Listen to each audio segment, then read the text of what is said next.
Hi friends, నా పేరు మేరుమో.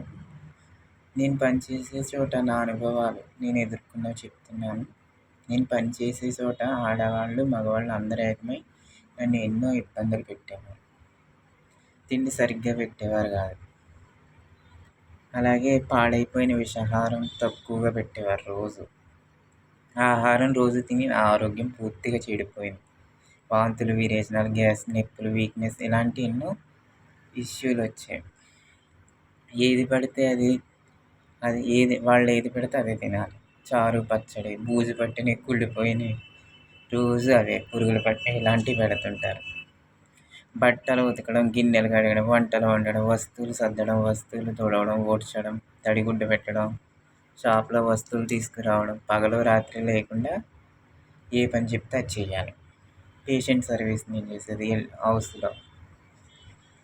ఇంకా పేషెంట్కి motion, urine, bathings, exercise, eating, cooking, walking, vomiting, dressing, medicine, cleaning, observation, patient పనులు అన్నీ చేయాలి. మనిషి మిషన్లా పనిచేస్తూ ఉండాలి. తిండి తిప్పులు సరిగ్గా ఉండవు.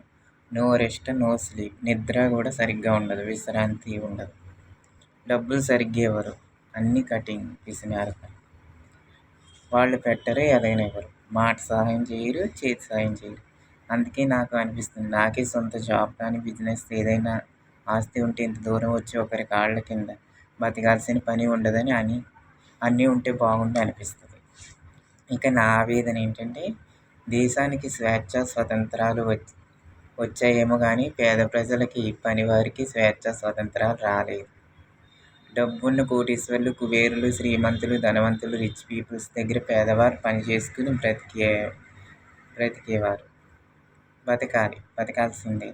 ఎప్పుడూ బానిసలే వాళ్ళు. ఎప్పుడూ దాసీ పని, వెట్టి చాకిరీ పనులు చేయాల్సింది. ఎందుకంటే పేదవారు ఎప్పుడూ ఎదగడం లేదు, అభివృద్ధి చెందటం లేదు, ఇంకా దిగజారిపోతున్నారు. పేదరికం విముక్తి కావడం లేదు, ధనవంతులుగా మారటం లేదు, వాళ్ళ బతుకులు మారటం లేదు. ఎప్పుడూ ఎవరో ఒకరి కాళ్ళ కింద మోచేతి నీరు తాగుతూ చాలని జీతాలతో బతకాల్సిందే. లేబర్కి ఏ ప్రమాదం జరిగినా పీఎఫ్, పిఎస్ఐ, టీఏ, డిఏ ఇన్సూరెన్స్లు ఏమీ ఉండవు. పని చేసిన కాడ ఇచ్చిన జీతాలకి ఎన్ని కోటలు కట్టారు, ఎన్ని స్థలాలు కొన్నారు, ఎంత సంపాదించారు.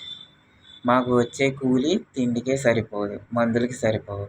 ఇంకా కారులు, విలాస భవనాలు, నచ్చింది తిండి, ఇష్టం వచ్చిన ప్రదేశాలకు తిరగడం ఎలా జరుగుతాయి? సుఖభోగాలన్నీ మాకెలా వస్తాయి? మాకు ఇవ్వలేదు భగవంతుడు.